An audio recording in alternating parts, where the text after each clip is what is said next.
జరిగిందేమిటి, జరగబోతోందేమిటి, మరింత అదనపు సమాచారం అలాగే విశ్లేషణ అందించడానికి మా ఇన్పుట్ ఎడిటర్ శ్రీకాంత్ సిద్ధంగా ఉన్నారు. Srikanth, actually it's a good news, but ఒక విషయం ఏమిటంటే ఖచ్చితంగా ఇరాన్ చేసిన అభ్యర్థన మేరకే నిర్ణయం తీసుకున్నాము అనేటువంటిది అండర్లైన్ పాయింట్గా చూడాలి మనం. మరోవైపు మొన్నటికి మొన్న ఒక 5 రోజుల క్రితం కూడా సేమ్ ప్రకటన, 5 రోజుల పాటు విరామం, బట్ వెంటనే ఇరాన్ మళ్ళీ దాడులు. సో అలాగే దీన్ని చూడాలా, ఏం అర్థమవుతోంది, ఎలా అర్థం చేసుకోవచ్చు? ఇది ఏప్రిల్ 6 వరకే కాకుండా అంటే పర్మనెంట్గా యుద్ధ విరమణ అనుకోవచ్చా? పర్మనెంట్ యుద్ధ విరమణకు ఛాన్స్ లేదు రమణ. సింపుల్గా చెప్పాలంటే ట్రంప్ 2 రకాలుగా వ్యవహరిస్తున్నారు. ఒకవైపు మేము 10 రోజుల విరామం ప్రకటిస్తున్నాం, కాల్పులకు యుద్ధానికి విరమణ ప్రకటిస్తున్నాం అని చెప్తున్నా కానీ ఇటు అమెరికా సైన్యం అటు యుఏఈ సైన్యం కూడా ఇప్పటికే మద్దతు ఇచ్చింది. సో అమెరికాతో సైన్యంతో కలిసి ముందుకెళ్ళడానికి, సో అంటే ఈ సైనిక బలాన్ని ముందుకు తీసుకెళ్లడానికి ప్రయత్నాలు చేస్తోంది. సో అక్కడ హర్మూజ్ జలసంధిని ఓపెన్ చేయడానికి ట్రంప్ ప్రయత్నం చేస్తున్న స్పష్టంగా కనిపిస్తోంది. 10 రోజులు యుద్ధానికి విరమణిస్తే ఈ 10 రోజుల్లో గ్రౌండ్ ప్రిపరేషన్ కోసం ట్రంప్ సిద్ధమవుతున్నారా అన్నది మాత్రం కనిపిస్తోంది. సో మరోవైపు అటు ఇరాన్ కూడా ఇప్పటికే 10 లక్షల మంది సైనికులతో సిద్ధంగా ఉంది.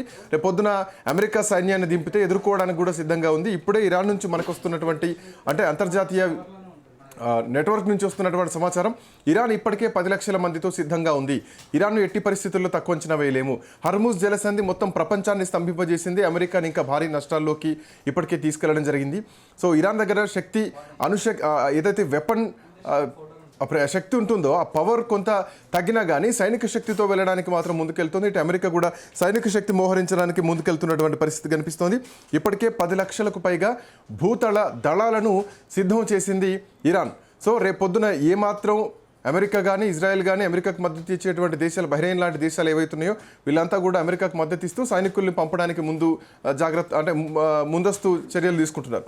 సో అట్లాంటి క్రమంలో ఖచ్చితంగా ఈ దాడుల్ని ఎదుర్కోవడానికి ఇరాన్ కూడా అంతే ముందుగా ఉంది. ఇప్పటికే ఇరాన్ సంబంధించినటువంటి బసీస్ కానీ రెవల్యూషనరీ గార్డ్స్ కానీ సైన్యంలో చేరడానికి దరఖాస్తులు చేసుకుంటున్నారు. ఇరాన్లో ఉన్నటువంటి కొంతమంది యువకులు కానీ బసీస్ లాంటి యువకులు కానీ వీళ్ళంతా కూడా ఇరాన్ సైన్యంలో చేరడానికి సిద్ధమవుతున్నారు. అంటే వాళ్ళ దేశం పట్ల ఎట్లాంటి ఐక్యత ఉందో ఈ రకంగా అర్థం చేసుకోవచ్చు. ఇరాన్ సొంతంగా ఉన్నటువంటి ప్రజల్ని సైనికులుగా మార్చుకుంటూ వాళ్ళనే రేపొద్దున బార్డర్కి పంపించడానికి హర్మూజ్ జలసంధి వైపు అమెరికా కానీ మిగతా అమెరికా మద్దతు ఇచ్చేటువంటి దేశాలు కూడా రాకుండా ఉండడానికి ఇప్పటికే ప్రయత్నాలు అయితే చేస్తూ స్పష్టంగా కనిపిస్తోంది. అయితే ఇంకోవైపు 10 చమురు ట్యాంకర్లను వెల్లనిచ్చారు.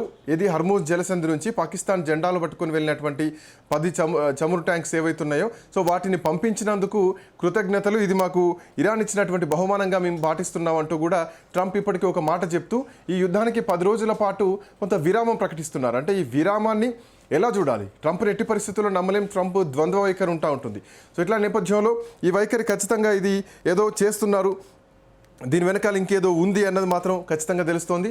మోరోవర్ ఇప్పటికే ఈ గల్ఫ్ దేశాలు ఏవైతున్నాయో అవి కూడా హై అలర్ట్గా ఉంది.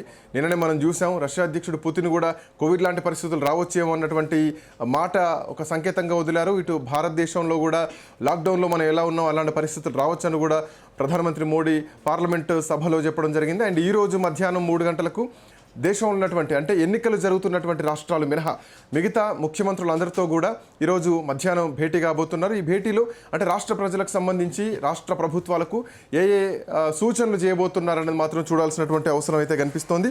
మోరోవర్ కువైట్లో ఉన్నటువంటి షువైక్ ఓడరేవు పైన కూడా దాడి జరిగింది. ఇప్పుడే తెలుస్తుంది మనకు. కువైట్ పోర్ట్ అథారిటీ ప్రకారం కువైట్ సిటీకి సమీపంలో ఉన్నటువంటి షువైక్ పోర్ట్ ఏదైతే ఉందో ఆ షువైక్ పోర్ట్లో ఇవాళ దాడి జరిగింది.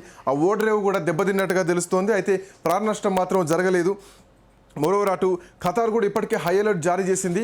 ప్రజలు ఎవరు కూడా బయటికి రావద్దు, ఒక వారం రోజుల పాటు అందరూ ఇళ్లలోనే ఉండాలంటూ కూడా ఎమర్జెన్సీ ప్రకటించేసింది ఖతార్ ప్రభుత్వం. అంటే అత్యవసర పరిస్థితులు చాలా అరుదుగా ప్రకటిస్తూ ఉంటారు, ఏదో కోవిడ్ వైరస్ లాంటివి వచ్చినప్పుడు అట్లాంటి సిచ్యువేషన్లో ప్రకటిస్తూ ఉంటారు. బట్ ఇప్పుడు ఖతార్ హై అలర్ట్ జారీ చేసింది.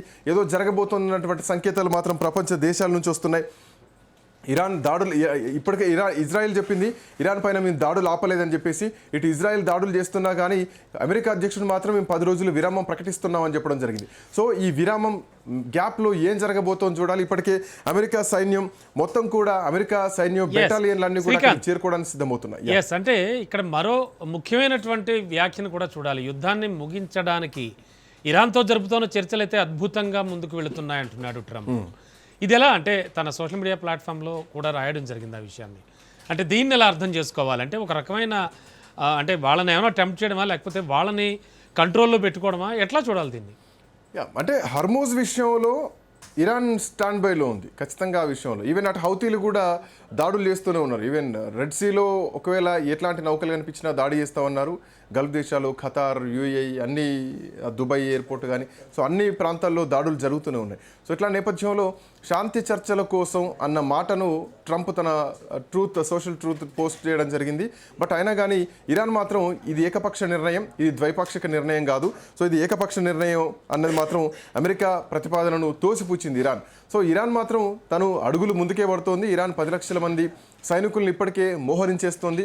ఇది శాంతి చర్చల కోసం 10 రోజులు విరామం ఇస్తున్నామని చెప్పేసి అమెరికా చెప్పినా కానీ ఇది 2 వైపుల నుంచి కాదు. ఈ చర్చలు ఎట్లా జరుగుతాయి, ఇరాన్ నుంచి ఎవరు పాల్గొనబోతున్నారు, ఎందుకంటే ఇద్దరు కీలకమైనటువంటి నాయకులు ఎవరైతే ఉన్నారో వాళ్ళని మేము హిట్ లిస్ట్లోంచి తీసేసామంటూ కూడా నిన్న ఇజ్రాయెల్ ప్రకటించడం జరిగింది.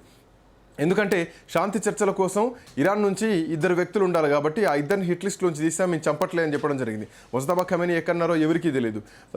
అయతుల్లా ఖమేనీ చనిపోయిన తర్వాత ఆయన దహన సంస్కారాలు ఎక్కడయ్యాయి, ఏమయ్యాయి, ఇది కూడా ఇంకెవరికీ తెలియనటువంటి సమాచారం. సో అంతా కూడా అంతర్గతంగా జరుగుతోంది. సో ఇట్లా నేపథ్యంలో ఇజ్రాయెల్ చేసినటువంటి ప్రకటన, అమెరికా చేస్తున్నటువంటి ప్రకటనతో పాటు గ్రౌండ్ వర్క్లో సైనికుల్ని మోహరిస్తున్నటువంటి విధానం చూస్తే కనుక యుద్ధం తీవ్రతరం అయ్యేటట్టున్నాయి. శాంతి చర్చలకు వెళ్ళేటువంటి పరిస్థితులు మాత్రం కనిపించట్లేదు. ఇప్పటికే బహ్రెయిన్ లాంటి కొన్ని దేశాలు మద్దతు ఇస్తున్నా కానీ, మధ్యవర్తిత్వం మేము చేస్తామని చెప్తున్నా కానీ, సో ఇరాన్ మాత్రం భారత్ను మధ్యవర్తిత్వానికి కోరుకుంటుంది. భారత్ లాంటి ఒక బాధ్యత గల దేశం, న్యూట్రల్గా ఉండేటువంటి దేశం, ఈ దేశం కొంచెం లౌకికంగా ఉండేటువంటి దేశం కాబట్టి ఆ దేశం మధ్యవర్తిత్వంగా ఉంటే మాకేం అభ్యంతరం లేదని చెప్పింది. బట్ దీనిపై ఇంతవరకు భారత్ నుంచి ఎట్లాంటి రియాక్షన్ అయితే రాలేదు. బట్ చూడాలి ఎట్లాంటి పరిణామాలు ఉండబోతున్నాయి. Ramana, yes, thank you Srikanth.